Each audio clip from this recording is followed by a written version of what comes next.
how does Eowyn from The Lord of the Rings fit into the heroine's Labyrinth, and what does she exemplify archetypically? Eowyn, I love Eowyn, by the way. Lady Eowyn in Lord of the Rings.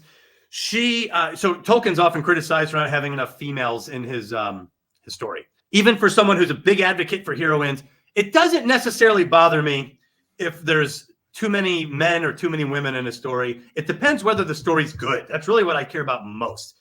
And The Lord of the Rings was not necessarily a story based on a woman character or a group of women. So, this story's not about you in this case, right? Just like there are some stories, it's not about the dude. It's not about guys. It's not about you either. So it depends on who's the story's for. Lord of the Rings was about Frodo, Gandalf, the One Ring. That said, here's Lady Eowyn, and she has several, and she's in there only for an abbreviated period of time, but boy, does she have a couple of the big ones. So she's in a captivity bargain, very clearly in Rohan, and in the film portrayal of her, it comes out beautifully.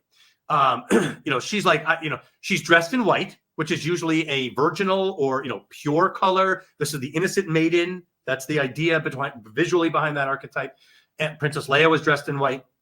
So she, though, is a warrior, and she has warrior skills. And there's the scene in the movie where she's practicing her warrior moves. And as she spins around, Aragorn is there, and he blocks he parries the strike. And she's kind of like shocked to see him there.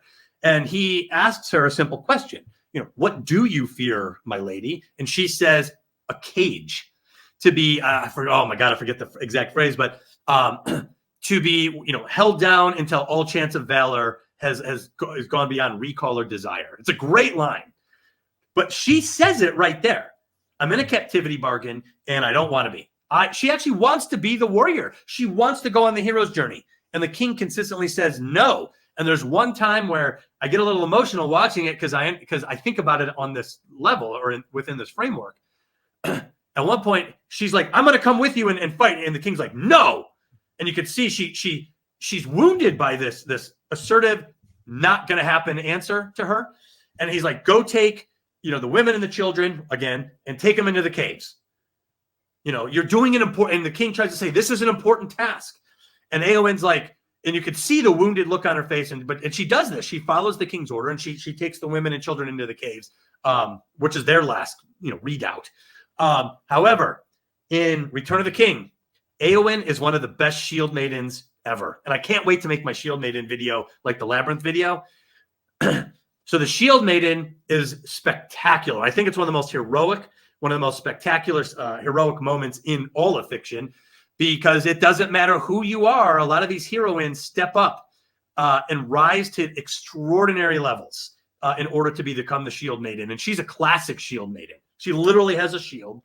And who does she go up against? The Witch King of Angmar. It's beautiful, too. Because she also, let me back up 1 second. Before she becomes a shield maiden, Eowyn also entrusts the fragile power. Merry does not. Merry wants to go fight. And he's a hobbit. He's not very threatening. He doesn't look like he's going to fulfill the warrior role very well. And the king kind of tells him in blunt language, "None of my men can bear you as a burden." So basically, take that as you will. I don't think you should be out here. You want to come? That's on you. That's kind of the king's attitude. And Mary's a little... So Eowyn bets on Merry. She even says that line, "Why can't he fight for those he loves?" She sees herself in Merry. He's also being denied the chance for valor and a warrior role if he so chooses. And she grabs him and she hoists him onto her horse and she takes him onto the battlefield. And this is a horrible place to take him. But she bet on the fragile power. So now the king has succeeded in his charge. He's driven off a lot of the orcs. And here comes the Nazgul, the Witch King. And the king sees it, and it's pretty gruesome. Grabs him, throws him, and the king is flung from his horse, lands on the ground, and he's out for the count. And as the Nazgul on that dragon creature's about, he goes feast on his flesh. Eowyn, no one else does anything for the king. They're all just horrified. Eowyn jumps in front of this thing. That's the red line that I talked about. This is what the heroine does. The red line is here. It's me. I am the shield. I am the line you don't cross, and I am the only enforcer of this line. That's a hell of a thing to present yourself as.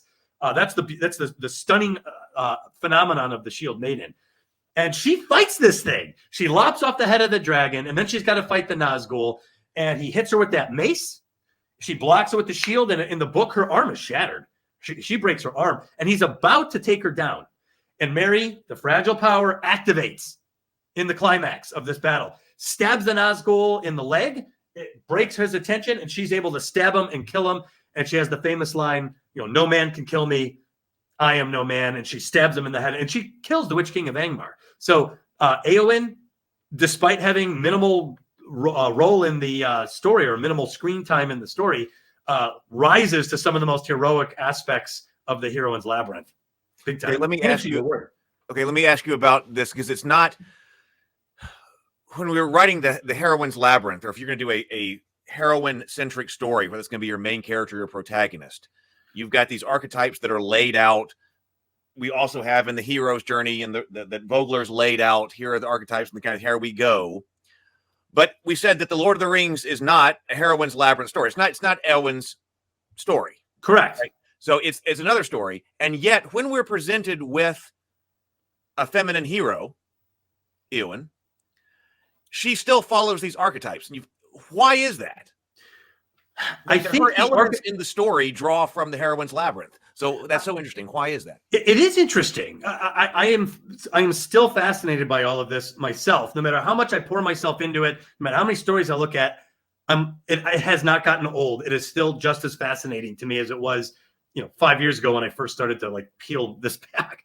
I think the reason it occurs is because I think the reason the Heroine's Labyrinth exists is the heroine is essentially the non-warrior role in a society. That's why men can do this too. They're I am not the guy you want to be sending out to face a dragon. I'll write a song about it. I'll write the story about it, but you don't want to give me a sword and a shield and send me. So even as a guy, I'm not your ideal warrior. As much as I wish I was, maybe I'm just not. If I had to, I'll do it. But there are better warriors out there. So I think what happens is in the past, and even today to a large extent, most of the people who fulfill the warrior role tend to be men. If there's a massive war tomorrow, it'll be mostly men still lining up to fight this war for the United States or in any culture. If China does it, or Iran, or Brazil, it's still going to be mostly men answering that call. Now, you're probably going to get a lot more women than in the past, but it'll still disproportionately be men. And in the past, it has absolutely been disproportionately men for the warrior role. What does that mean? So it means that a lot of women aren't leaving the native culture as in an aggregate sense. So if you're going to write a story and you're passing through Rohan, the likelihood that you're going to encounter Eowyn on the road is less likely than encountering Eowyn inside the king's castle or the hall of Medusel, right? So you might encounter her there. And lo and behold, in the Lord of the Rings, we do encounter her there. So once we encounter her, now we want to know a little bit about her. Even the author, as the writer, you got to know, who is Eowyn? Well, she wants to be a warrior, but she can't. That's the plot. So it immediately starts to manifest itself, because if she wanted to be a warrior and she could, she wouldn't be in the Hall of Medusel. She'd be out there on the road. But we didn't find her out there. We found her in here. So she's here because the king says, A, we need you here. B, we don't need you out there. And C, it's an honor that you do these tasks close to home.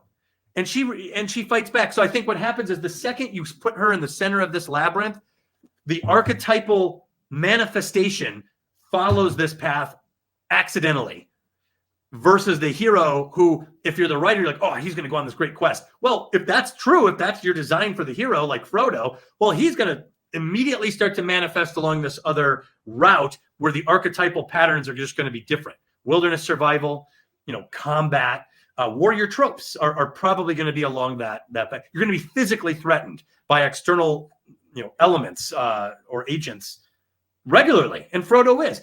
Eowyn is not. She wants to be, but she's not allowed to be. So I think where you orient your characters begins to plant that seed as to which archetypal design is going to grow out of it, and even then, I think they can shift.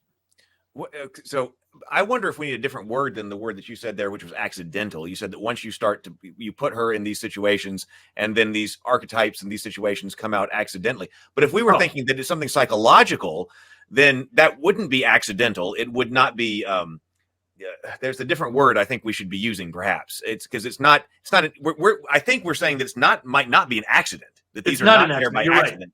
You're accident. But neither were they necessarily deliberately planned. But that these are the emergent characteristics organically, or that emerge organically from our psyche when we have characters in these situations. Is that something like that? So I just thought of a great inherently example. Okay, Sable says accidental should be inherently. Inherently might work. Organically, inherently, yeah, because it's not necessarily deliberate. A lot of these characters don't know they're doing it. Sometimes the author obviously doesn't know they're doing it, because clearly Tolkien just wrote shot from the hip when he was writing, as do most of us. I think organically is a little bit better. So think of a tree. You plant the seed, and I didn't know this, but I found out that the roots, if they come up out of the surface, they start growing bark. If they could start growing smaller limbs and leaves, but if they go underground again, they become just roots and they begin soaking up nutrients. So it's like if your hero goes above the surface, he's going to start looking more like a tree. If the hero goes under the soil, he's going to start looking more like a root. So I think that's why organically might be a good word, because it is setting the tone for the course based on the trajectory of that root or that limb or that character. Which path they choose will start to have its own archetypal designs along that path, more likely than the other. MZ also likes organically. I like that. Okay, I like that too. That these inherently is not bad either. I like organically because they develop organically from what you the seed you planted. It develops from the seed you planted organically.